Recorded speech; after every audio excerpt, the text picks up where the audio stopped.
What happens when a gate agent's casual act of prejudice collides with a power she could never have imagined? This is a story about how a single, quiet phone call did more than just teach one person a lesson, it brought an entire airline to its knees. Before we dive into this tale of poetic justice, let us know where you're watching from in the comments below. And if you believe in the power of an underdog's comeback, make sure you subscribe to Story Fills for more. The airport hummed with the familiar chaos of departure as Maya and Nia, inseparable twin sisters, approached the boarding gate. This was the trip they had spent a year saving for, a dream vacation finally within reach. Their boarding passes were clutched in their hands, a tangible symbol of their excitement.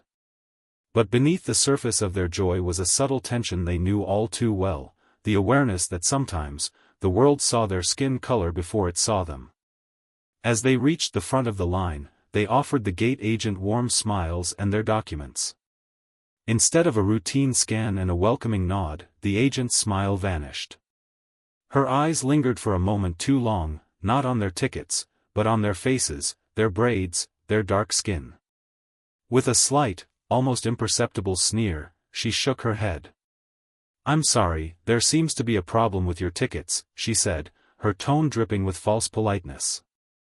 A wave of disbelief washed over them. "A problem? We checked in this morning," Maya stated, her voice even but firm. Nia leaned in, trying to maintain her composure as the people behind them began to whisper. The agent declared there was an overbooking issue that magically only affected them, and with a dismissive wave, she told them to step aside. The sting of public humiliation was sharp and immediate. The silence of the other passengers was deafening, their averted gazes felt like 1,000 tiny cuts, isolating the sisters in their shame. In that moment, they had a choice: create a scene and be labeled as difficult, or make a single, quiet phone call that would change everything. Exchanging a knowing look that only twins can share, Nia pulled out her phone. Her fingers, though trembling slightly, dialed a number that held more power than anyone in that terminal could comprehend. When the calm, measured voice of their father answered, a sense of resolve washed over her. Nia walked back to the counter and held out the phone. "My father would like to speak with you." The agent scoffed, ready to dismiss the call, but as the voice on the other end introduced himself, the color drained from her face.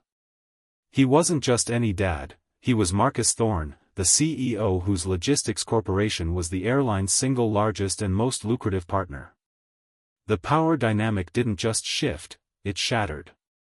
"You have 30 seconds to issue my daughters a public apology and their first-class seats," Marcus Thorne's voice cut through the phone, sharp and clear. "After that, I will be terminating our multi-million-dollar contract. And I will make sure every flight you have scheduled for the rest of the day goes nowhere." Panic erupted. A breathless manager arrived, pleading that it was all a terrible misunderstanding, but the verdict was absolute. "Cancel them all," he commanded. Within an hour, the departure board lit up with red, "Cancelled." Every single flight. The two young women, dismissed just moments before, now stood as symbols of justice served.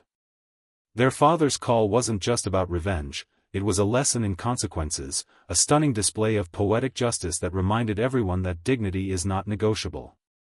As they finally turned and walked away from the chaos, heads held high, they carried with them the profound understanding that true power isn't about being the loudest voice in the room, but about knowing exactly when, and who, to call.